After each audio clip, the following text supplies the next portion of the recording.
A Souza Produções convida você a se tornar um patrocinador. Semeie no nosso ministério. Com a sua oferta poderemos produzir muito mais vídeos. Este é um ministério independente e, por isso, precisa da sua participação. Inscreva-se no canal e compartilhe os vídeos. Seja um multiplicador desta visão.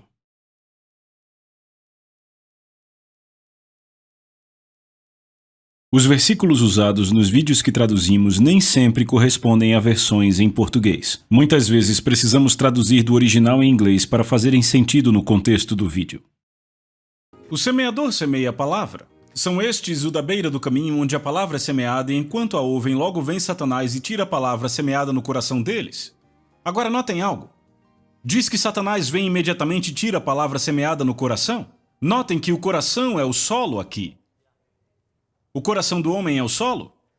Agora, se ficarmos apenas com o que Marcos diz como sendo a verdade completa, estamos num grande problema. Porque ele disse que Satanás rouba.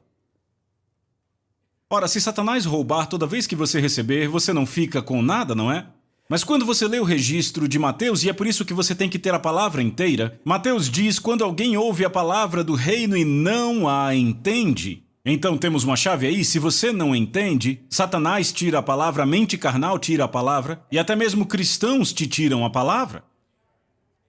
Podem dizer: você está mentindo quando diz isso. Você está fazendo essas práticas de seita, tentando falar com coisas. Não, eu estou operando no princípio que Deus ensinou a Abraão chamar as coisas que não são, como se já fossem. Agora note, ele diz: e da mesma forma são os semeados em lugares pedregosos, os quais, ouvindo a palavra, imediatamente a recebem com alegria.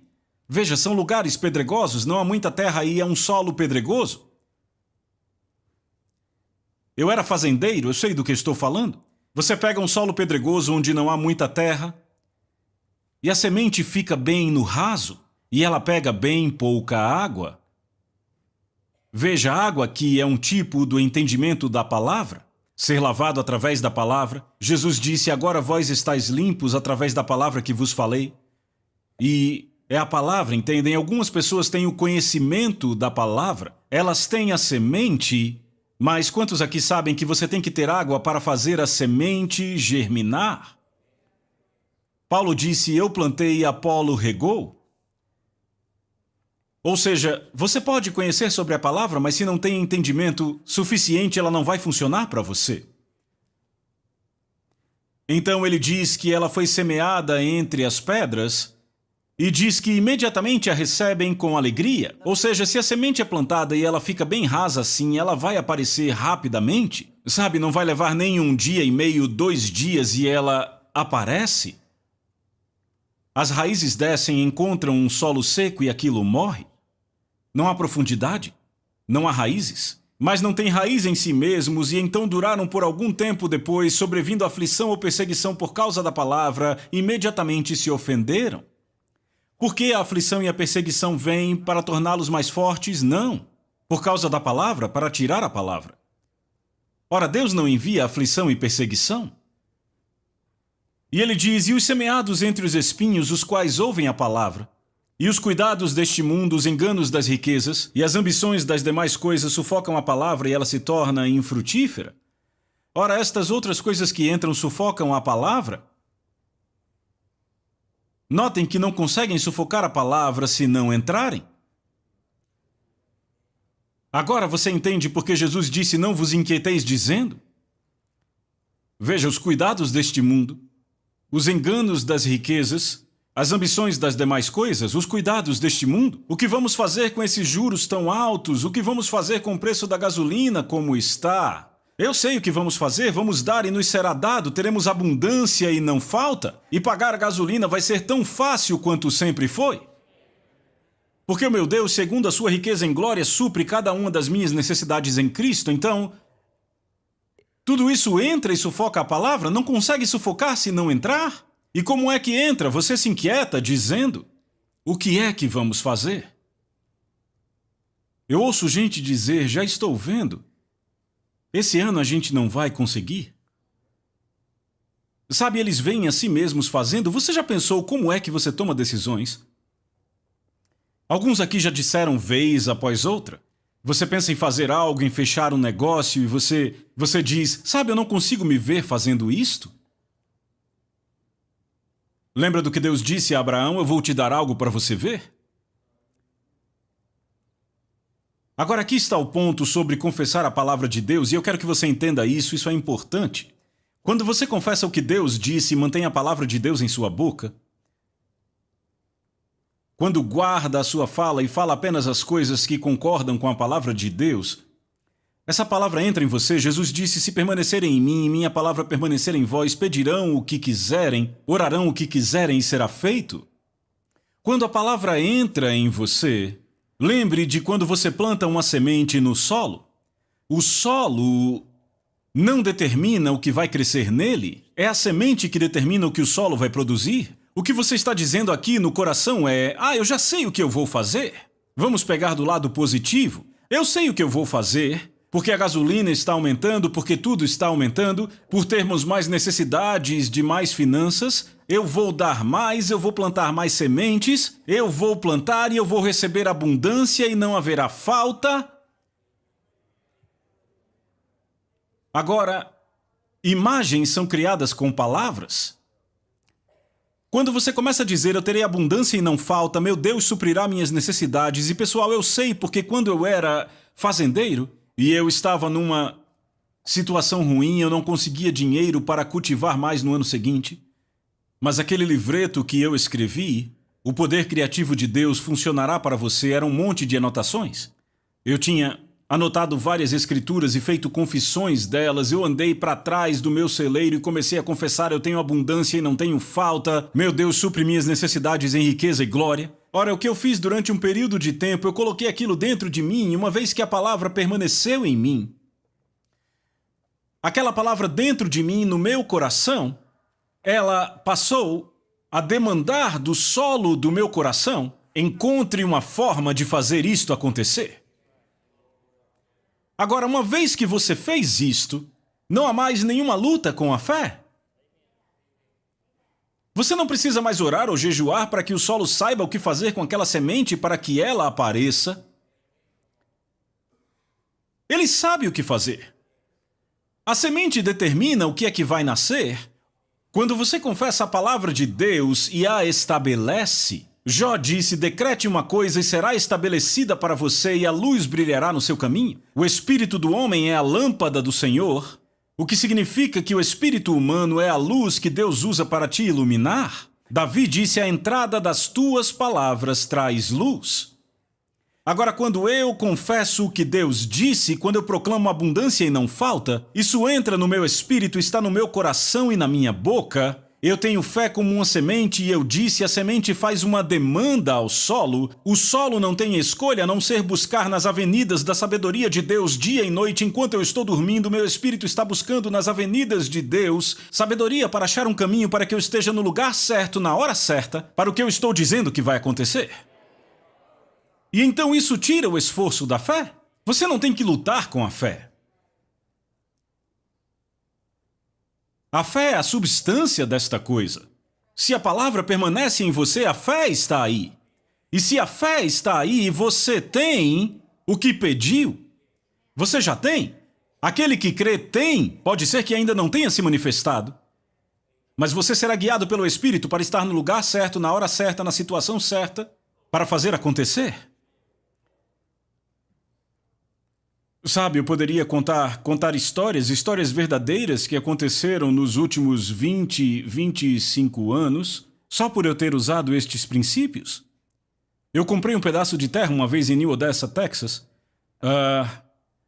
Paguei $3.000 o acre, peguei dinheiro de um financiamento na rodovia Interstate 20 e mantive ele por alguns anos. Isso foi lá atrás, quando a taxa de juros chegou a 18%.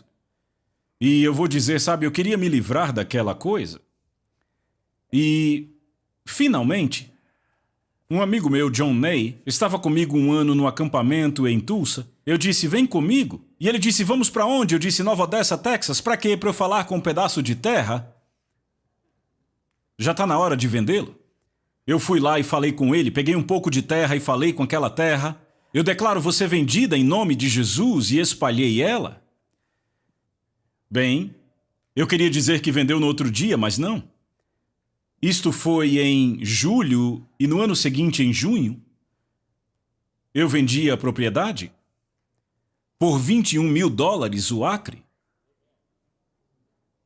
Eu paguei 3.000. A terra me obedeceu. Mas sabe, você fica tentando entender como é que eu falando com isso vai fazer alguma coisa. E aí você entra na coisa de racionalizar e a sua mente carnal te convence que não. Por isso Paulo disse: o pendor da carne é inimizade contra Deus, pois não está sujeito à lei de Deus, nem pode estar. Não dá para operar nisso na cabeça. Por isso que muita gente se perde, tentam agir pela cabeça e não funciona. Deixa eu te dar uma boa ilustração para isso. Aqui mesmo nesse prédio existe um botão que é o termostato. Será que é ali que o termostato fica? O termostato fica ali na parede. Agora, aquele termostato é conectado à central. Aquele termostato apenas define o que queremos. Você não aquece nem esfria esse prédio com o termostato se não estiver ligado na central? É por isso que você não pode operar a lei da fé na sua cabeça. A fé opera no coração. Imagine, um homem vem do interior, sabe? Ele é um ermitão, vive na floresta, ele vem à cidade algumas vezes para fazer compras. Imagine, alguém o convida para a igreja, ele vai e ele vê o pastor indo até uma caixinha, está quente, o pastor gira um botão e fica frio. E ele diz: que caixa é essa onde você mexeu? Ah, é o termostato. E onde é que eu consigo uma? Você entende o que ele pensa? Ele vai comprar uma daquelas, depois da igreja vai colocar na sua casinha na floresta. Você pode até rir, mas muita gente tenta isto. Tentam operar nessa mensagem da fé com a cabeça. Não está no coração. Eles apenas falam porque ouviram outros falarem. Eles não creem nisso. Não vai funcionar na sua cabeça. Sabe por quê? Porque não há nenhuma substância aí. A substância está no seu coração. Está aqui. Veja, a substância está naquela unidade ali, seja conectada ao gás ou à eletricidade, é ali que está a substância. E aí você gira um botão, mas aquilo não é nada além de um botão. Você gira e, quando você gira e põe 18 graus lá e aqui está 25 graus, você gerou um problema para a unidade, mas ela sabe resolvê-lo. Mas veja, aquela unidade não vai cozinhar sua comida nem lavar as suas roupas. É projetada só para uma coisa: aquecer e esfriar o prédio. E você vai descobrir que nunca há discussão. Quando você pede ar frio, nunca há uma discussão. Não achamos que você precisa de ar quente, vamos te dar isso. Não. Não. Aquele botão determina o que aquela coisa produz. A sua boca é o botão aqui. O que você fala com a sua boca faz uma demanda ao coração e ele arranja um jeito de fazer acontecer. Pessoal, eu digo a vocês, se colocarem isto em prática, isso vai tirar o esforço da fé. Quando as pessoas lutam com a fé é porque estão tentando operar por aqui. Você não consegue crer com a cabeça o que crê com o coração? Veja, se eu fosse com o que eu creio com a minha cabeça, eu iria entrar em incredulidade e ia tentar falar com aquelas pessoas que compraram a minha terra naquela história que eu contei anteriormente. Se eu tivesse feito isso, teria perdido o negócio e a coisa toda se desmancharia. Por quê? Porque não estava plenamente convicto?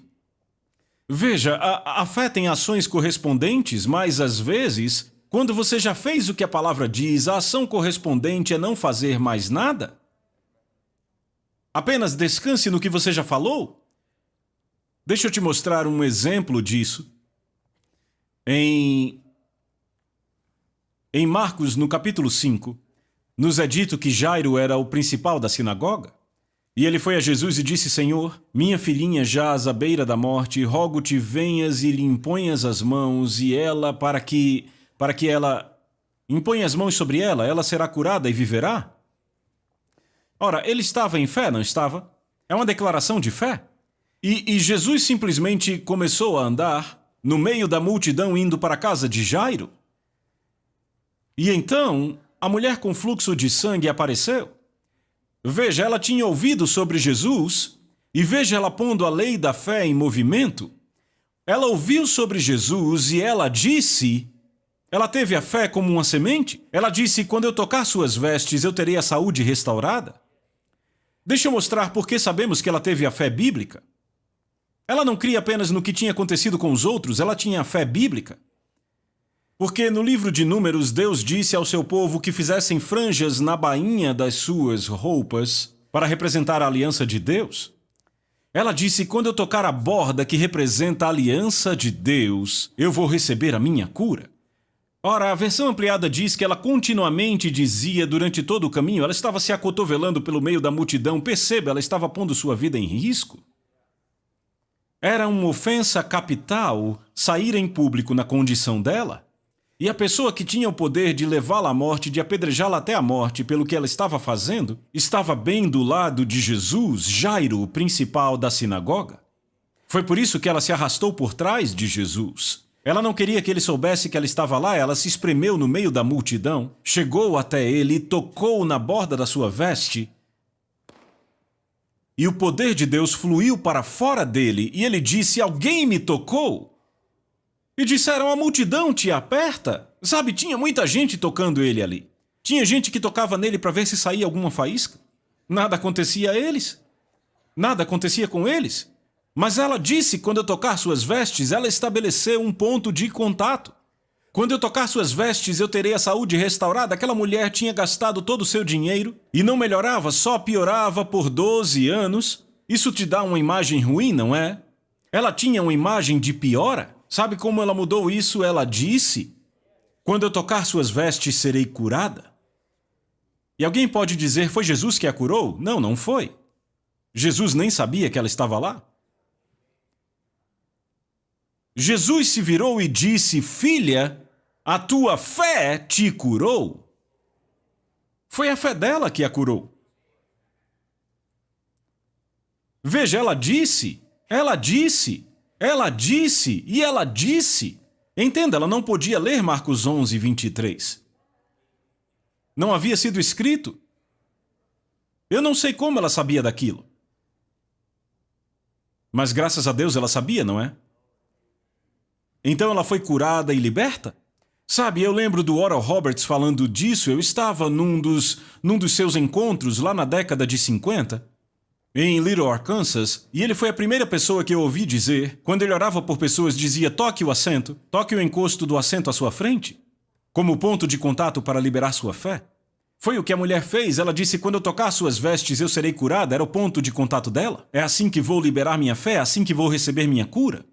E veja, a unção estava sobre Jesus. Pedro disse, como Deus ungiu a Jesus de Nazaré, que andou por toda parte, fazendo o bem e curando a todos os oprimidos do diabo. Ou seja, doença e enfermidade é a opressão do diabo. E então, ele andou por toda parte curando todos os oprimidos do diabo. A unção estava sobre Jesus, mas a fé dela puxou a unção dele quando ele nem sabia que ela estava lá. Entenda, Jesus nem ligou nem desligou. E aí no capítulo 6 de Marcos você vê que em sua própria cidade natal ele não pôde fazer muitos milagres por causa da incredulidade. Não acreditavam que ele era ungido.